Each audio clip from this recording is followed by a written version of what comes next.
నారాయణ. ఇంతకుముందు వీడియోలో మన జాతి యొక్క పేరుని మనమే నిర్వచించుకుందాం అని ఒక మాట అనుకున్నాం.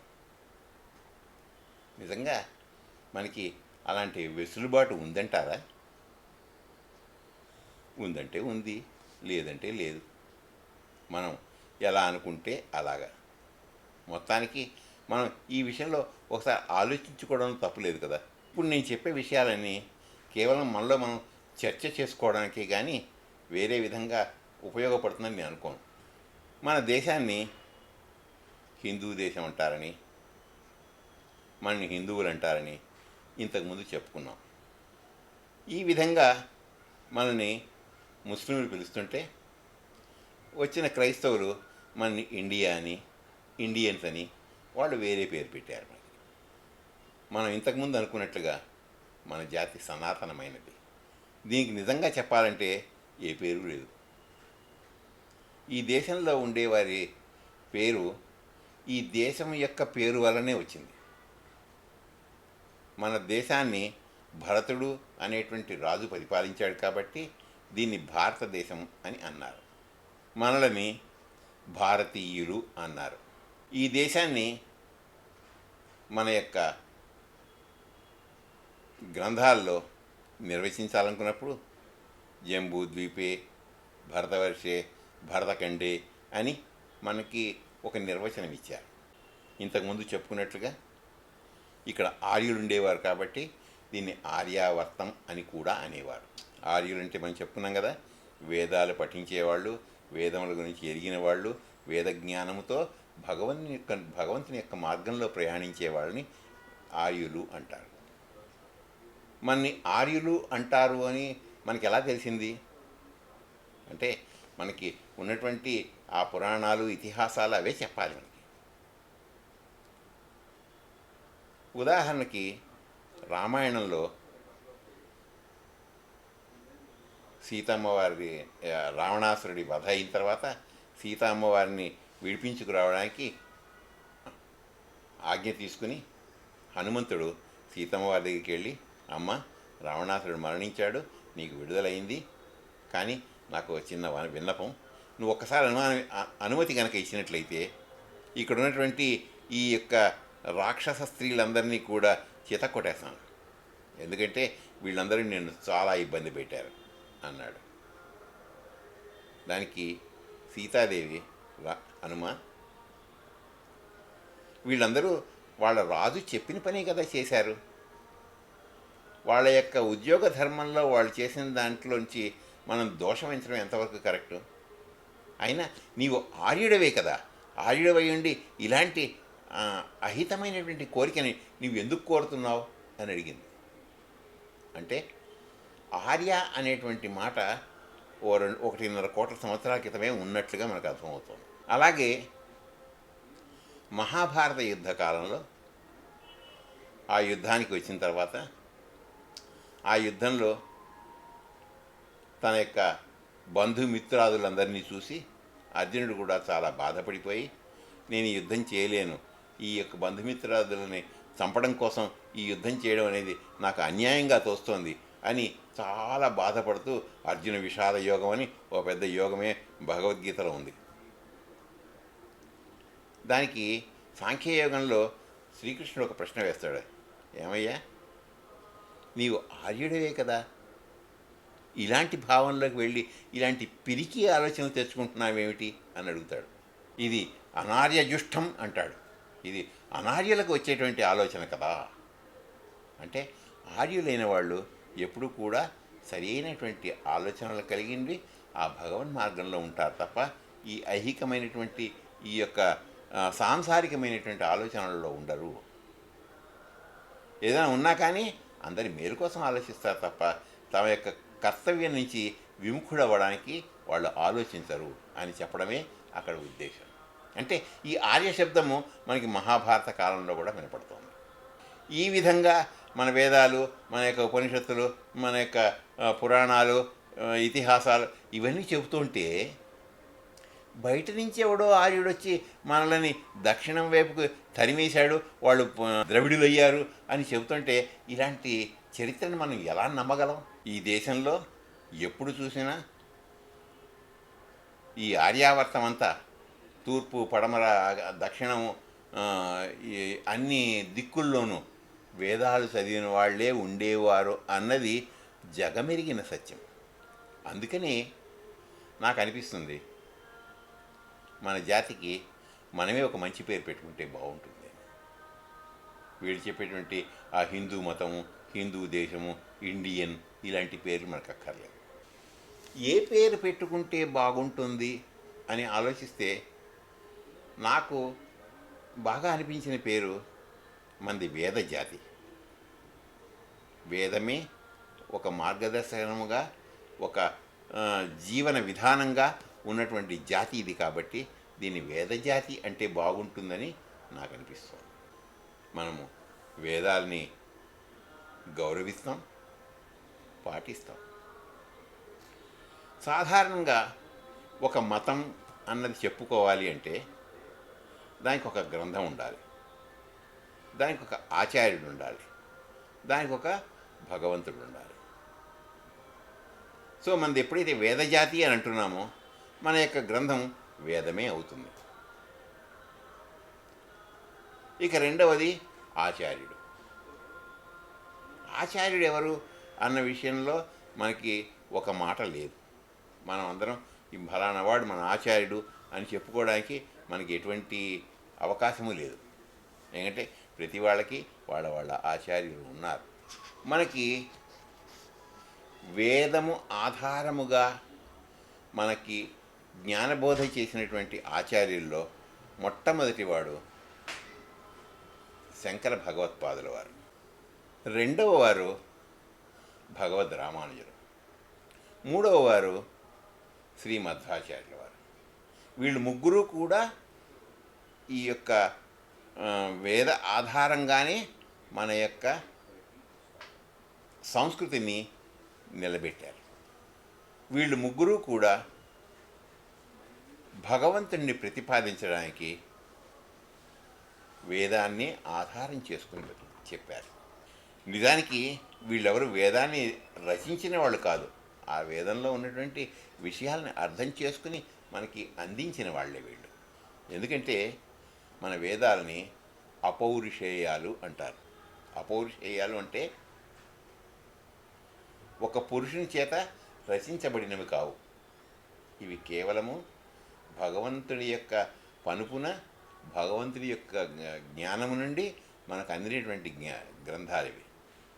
ఇవన్నీ కూడా భగవంతుడు బ్రహ్మగారికి ఉపదేశిస్తే ఆ బ్రహ్మగారి నుంచి పరంపరగా మనదాకా వచ్చాయని చెప్తారు. కాబట్టి మనం ఇప్పుడు ఆచార్యుడిగా ఎవరిని చెప్పుకోవాలి? మన దేశంలో చూస్తే ముగ్గురు ఆచార్యులు కనబడుతున్నారు. కానీ వీళ్ళందరికంటే పైన ఉన్నవాడు ఆ బ్రహ్మ వాడు ఉన్నాడు. కాబట్టి ఆ బ్రహ్మయే, ఆ చతుర్ముఖ బ్రహ్మ ఎవరైతే ఉన్నారో, ఎవరైతే సృష్టికర్తయో ఆయననే మన యొక్క ఆచార్యుడిగా చెప్పుకున్నట్లయితే మనకి ఏ ఇబ్బంది ఉండదు. ఇక మిగిలింది భగవంతుడు. భగవంతుడు ఎవరు అన్నది కూడా చెప్పుకోకపోతే మన యొక్క సనాతన మతానికి ఒక మార్గము, ఒక దర్శనము ఉండకుండా పోతుంది. అందుకని మనము భగవంతుడు ఎవరు అన్నది కూడా నిర్ణయం చేసుకోవాలి. ఇంతకుముందు నేను ఒక రీసెర్చ్ చేశాను. ఆ రీసెర్చ్ని మనం ఇంతకుముందు వీడియోస్లో విన్నాం కూడా. ఆ రీసెర్చ్లో శ్రీమన్నారాయణుడే భగవంతుడు అని తేల్చి చెప్పాను. ఇది గతంలో ఎపిసోడ్ 6 నుంచి 10 వరకు ఈ విషయాలే చర్చించబడ్డాయి. భగవంతుడు 5 రూపాల్లో కనపడుతున్నాడు అనుకున్నా, ఈ 5 రూపాల్లో కూడా అర్చాస్వరూపమే అతి సులభమైనది, మనకి మోక్షదాయకమైనది అని గోదాదేవి మనకి నిరూపణ చేసి మనందరినీ కూడా ఆ మార్గంలో నడిపించేది. మనకి అర్చామూర్తులు అని అనుకున్నా, మనకి దశావతారాలు ఉండి ఇంకా ఎన్నో అవతారాలుండి ఎన్నో రూపాలుండి మనము ఒక దేవుడు అని చెప్పడానికి వీల్లేనటువంటి స్థితి కలిగి ఉన్నాం. అందువలన మనం భగవంతుడు ఎవరు అన్నది మనం తేల్చుకోవాలి. మనకి అర్చామూర్తులు అన్న మాట చెప్పినా కానీ ఆ అర్చామూర్తులే కొన్ని వందల సంఖ్యలో ఉంటారు. నారాయణుడే భగవంతుడు అని మనం అనుకున్నప్పుడు మనకి అర్చామూర్తియే అత్యంత సులభుడు, మనకి మోక్షప్రదాత అని మనం అనుకున్నప్పుడు నాకు తోచినవి 2 రూపాలు ఉన్నాయి. ఒకటి, ఈ భూమి మీదకి మొట్టమొదటిగా ఒక అర్చాస్వరూపంగా వచ్చినటువంటి రంగనాథుడు. ఈ భూమి మీద మొట్టమొదటి అర్చాస్వరూపంగా ఆ బ్రహ్మగారి దగ్గర నుంచి ఇక్ష్వాకు గురించి అక్కడి నుంచి మన దగ్గరికి వచ్చిందని చెప్పేసి శ్రీ రంగనాథుడిని చెప్తారు. గోదాదేవి కూడా ఈ రంగనాథుడిని అర్చించి మోక్షాన్ని పొందినది. అది కూడా ఈ కలియుగంలోనే జరిగింది. ఇక రెండవ రూపము శ్రీ వెంకటేశ్వర స్వామి. శ్రీ వెంకటేశ్వరుడు శ్వేతవరాహ కల్పన నుండి ఈ భూమి మీదకి వచ్చిపోతూ ఉండేవాట. ఆఖరికి ఆయన అర్చామూర్తిగా ఇక్కడ నెలకొన్నది మాత్రము ఈ మధ్యనే, కలియుగంలోనే ఈ యొక్క వెంకటేశ్వర స్వామి ఇక్కడ ఒక విగ్రహ రూపంలో ప్రవేశించాడు అన్న సంగతి మనకి చరిత్ర చెప్తోంది. ఈ ఇద్దరిలో ఎవరిని భగవంతుడిగా నిర్ణయించుకున్నట్లయితే మనకి ఒక భగవంతుడు అనేటువంటి మాట ఉంటుంది అన్నది ఒక చర్చా రూపంలో ఆలోచిస్తున్నాను. ఇలా ఆలోచించగా నాకు అనిపించింది శ్రీ వెంకటేశ్వర స్వామిని భగవంతుడిగా చెప్తే బాగుంటుందని నాకు అనిపించింది. దానికి కారణాలు ఏమిటో మీకు వివరిస్తాను. శ్రీ వెంకటేశ్వర స్వామి ఈ భూమి మీదకి శ్వేతకల్పం మొదటి నుండి వస్తున్నప్పటికీ ఇక్కడ అర్చామూర్తిగా వెలసింది ఈ కలియుగంలోనే. ఈ కలియుగంలో ఉండడానికి కూడా కారణం ఏంటంటే ఆ నారాయణుడికి, శ్రీ వెంకటేశ్వరునికి బ్రహ్మదేవుడు ఒక ఉత్సవం జరిపించి ఆ ఉత్సవం తర్వాత నీకేదైనా వరమిస్తాను తీసుకోవయ్యా అంటే ఆయన కోరినటువంటి కోరిక ఏమిటంటే, స్వామి భక్తులందరినీ కూడా ఉద్ధరించడం కోసం ఈ కలియుగాంతం వరకు మీ భూమి మీదే ఉండండి అని చెప్పేసి కోరుకున్నాడట. అందువలనే ఆయన కేవలం ఒక అర్చాస్వరూపంగా ఈ భూమి మీదకి వచ్చాడని మనకి పురాణాలు చెప్తున్నాయి. ఆయన అర్చామూర్తిగా ఉన్నప్పటికీ సాక్షాత్తుగా నారాయణుడే వచ్చి ఇక్కడ ఉన్నాడు కాబట్టి ఆయన కేవలం ఏమాత్రం మాట్లాడకుండా అర్చామూర్తి అనేటువంటి ఆ రూపానికి గౌరవం ఇస్తూ అక్కడ ఏమీ మాట్లాడకుండా నిలబడి అందరినీ చూస్తూ అందరినీ రక్షిస్తూ ఉన్నాడట. ఆ విధంగా అలా ఉంటూ మన అందరి కోరికల్ని తీరుస్తున్నటువంటి వాడు శ్రీ వెంకటేశ్వరుడు. వెంకటేశ్వర స్వామి గురించి మరొక కథ కూడా ప్రచారంలో ఉంది.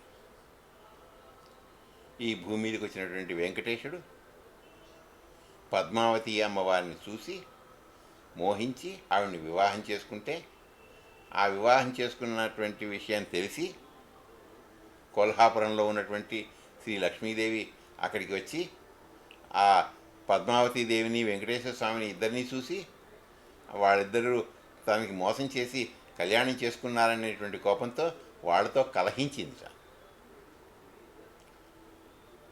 ఆ విషయానికి పద్మావతీదేవి అడ్డుపడడంలో వీళ్ళిద్దరి మధ్యన గొడవలకి చూడలేక ఆయన ఒక శిలా విగ్రహంగా మారిపోయాడు అని ఒక కథ ఉంది. కానీ అది సత్యంగా కనపడదు. ఎందుకంటే మన పురాణాలు అలా చెప్పడం లేదు కాబట్టి. వెంకటేశ్వరుని గురించి అనేక పురాణాల్లో ఉన్నటువంటి కథలన్నింటినీ ఒక చోటకి చేసి శ్రీ వెంకటాచల మహత్యం అనేటువంటి గ్రంథాన్ని రచించారు. ఈ వెంకటాచల మహత్యం అనేటువంటి గ్రంథం ఆధారంగా మనం చూసినట్లయితే శ్రీ వెంకటేశ్వర స్వామిని పెళ్లి కొడుకుగా శ్రీ లక్ష్మీదేవి అలంకరించిందట. శ్రీ వెంకటేశుడు బ్రహ్మగారి కోరిక మీద ఆ వెంకటాచలం మీద వేంచేసి ఉండి భక్తుల కోరికలన్నింటినీ నిరవధికంగా తీరుస్తూ ఒక గొప్ప ప్రసిద్ధిని పొందాడు. ఈ ప్రపంచంలోనే అత్యధికమైనటువంటి శక్తివంతుడిగా భగవంతుడిగా ఖ్యాతిని పొందాడు. వెంకటేశ్వర స్వామిని కేవలం హిందువులే కాదు, క్రైస్తవులు, ముస్లింలు కూడా ఆయన అర్చిస్తూ ఆయన పంచన వెళ్తున్నారు. ఆ స్వామిని దర్శించి తమ తమ కోరికల్ని విన్నవించుకుంటున్నారు. ఆయన కూడా అవన్నీ విని వాళ్ళందరి కోరికల్ని కూడా అదే సమయంలో తీర్చేస్తున్నాడు కూడా. అందుకని మన వేదమతంలో శ్రీ వెంకటేశ్వర స్వామిని ఆరాధ్య దైవంగా చెప్పుకుంటే ఎలా ఉంటుంది అన్నది నా ప్రశ్న. భవిష్యోత్తర పురాణంలో శ్రీ వెంకటేశ్వరుని గురించి ఇలా ఉంది. వెంకటాద్రి సమం స్థానం బ్రహ్మాండే నాస్తి కించన వెంకటేశ సమో దేవో న భూతో న భవిష్యతి.